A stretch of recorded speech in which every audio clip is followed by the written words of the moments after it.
All right, let's go to the next part here about, how are the Russians taking this? Turns out not well. Let's go ahead and put this up there on the screen. Dmitry Medvedev, the former president of Russia, says after the attack on the Kremlin, there is a need to now, quote, physically eliminate Zelensky. He says after today's terrorist attack, there are no options left other than the physical elimination of Zelensky and his clique. He is not even needed to sign the act of unconditional capitulation.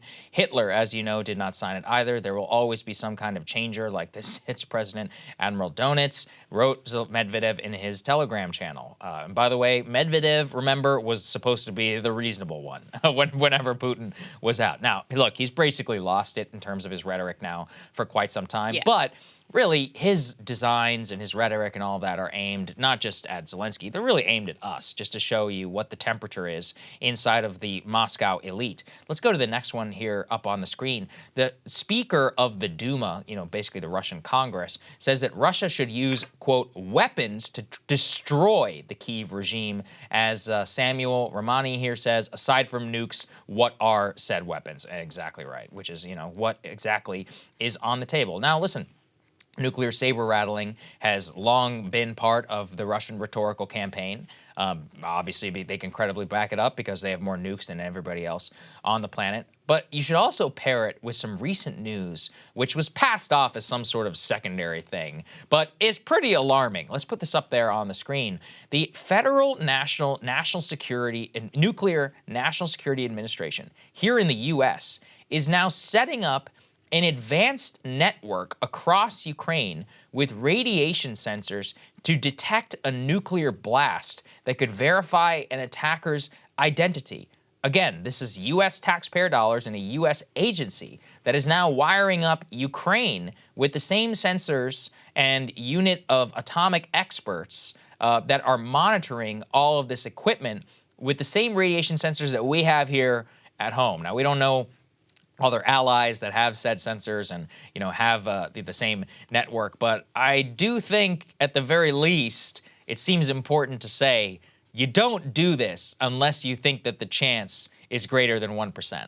And as all policymakers have always made around nuclear policy, the policy of 1%, because the risk is so catastrophic that you have to take it and treat it almost as if it's on the table as 50-50. Yeah, I think that's right. And this is in direct contrast to we've been receiving assurances in the media and from administration officials for a while now of like, we don't think that's going to happen. We don't think there's going to be any nuclear deployment.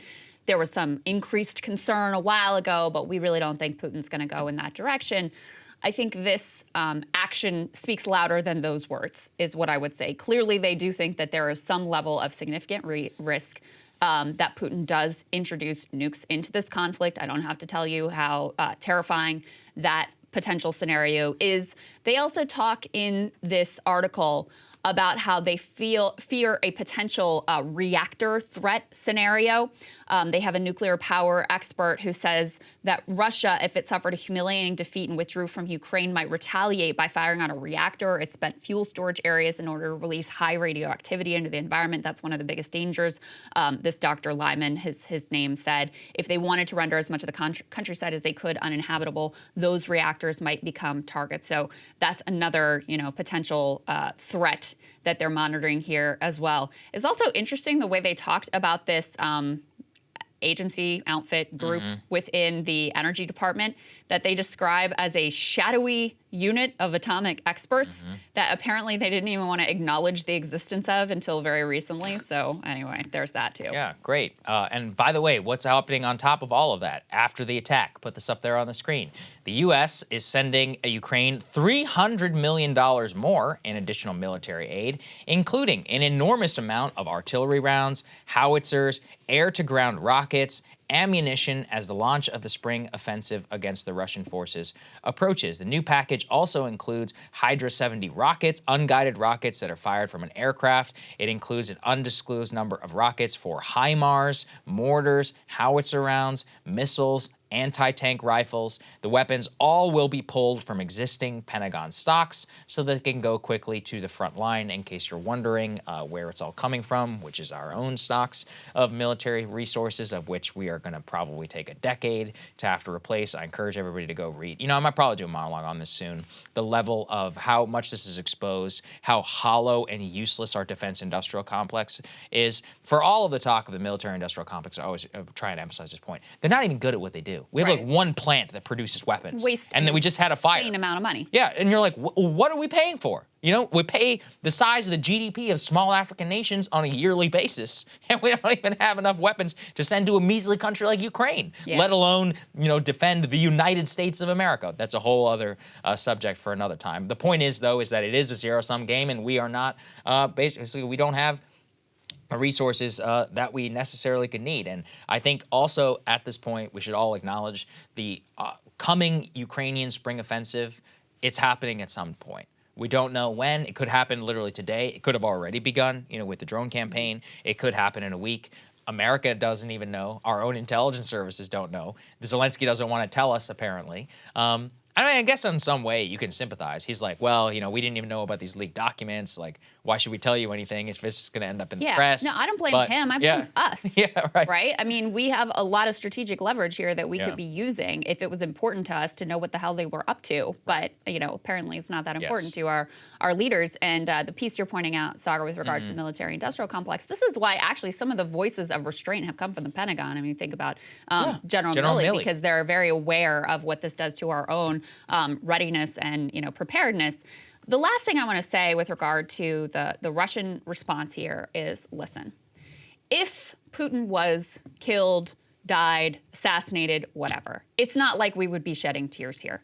However, I think we have a realistic understanding, and no one needs to confuse themselves about the fact that it's not going to be doves that come to power in the wake of that death. The ascendant voices within Russia are harder line, if anything, than Putin. They are more pro-war. They are more aggressive, more brutal. And I know you may think that that's not possible, but believe me, it is. So don't think that if Putin was gone or taken out, that this would be an improvement in the situation. It could actually make things much worse. And, as we said before, the biggest risk in terms of nuclear usage deployment is if Russia is truly desperate, truly backed into a corner. And I think that this incident, whether you think it's, most likely that it was the Ukrainians or only possible that it was the Ukrainians, it should really bring home to you the grave risks that are attendant to continuing this conflict and allowing it to go on as we have. Yeah, I mean, we just read that thing about Medvedev. Like, that's the moderate guy, inside of Russia, or the Duma. These are established politicians who are the real alternatives to Putin. People always heard that with the Chinese Communist Party too. They're like, who knows what the hell would come next? You have no idea. Like, that level of authoritarianism could actually, look like child's play compared to what some facets within the party or the military or whatever do desire. Not everybody's like us, in our system. That's a lesson that I think a lot of people should remember. Hey guys, ready or not, 2024 is fully upon us now, and Saagar and I have been brainstorming ways that we can really up our game for this critical election. Yeah, we rely on our premium subs to expand our coverage, to add staff, to upgrade the studio. We just want to give you the best independent coverage of this election, which is possible. So if you can help us out, become a premium subscriber today, breakingpoints.com, or the link is down here in the description video. It really means the world to us, and if you like what we're all about, this is the best possible way to keep us 100% independent, working only for you.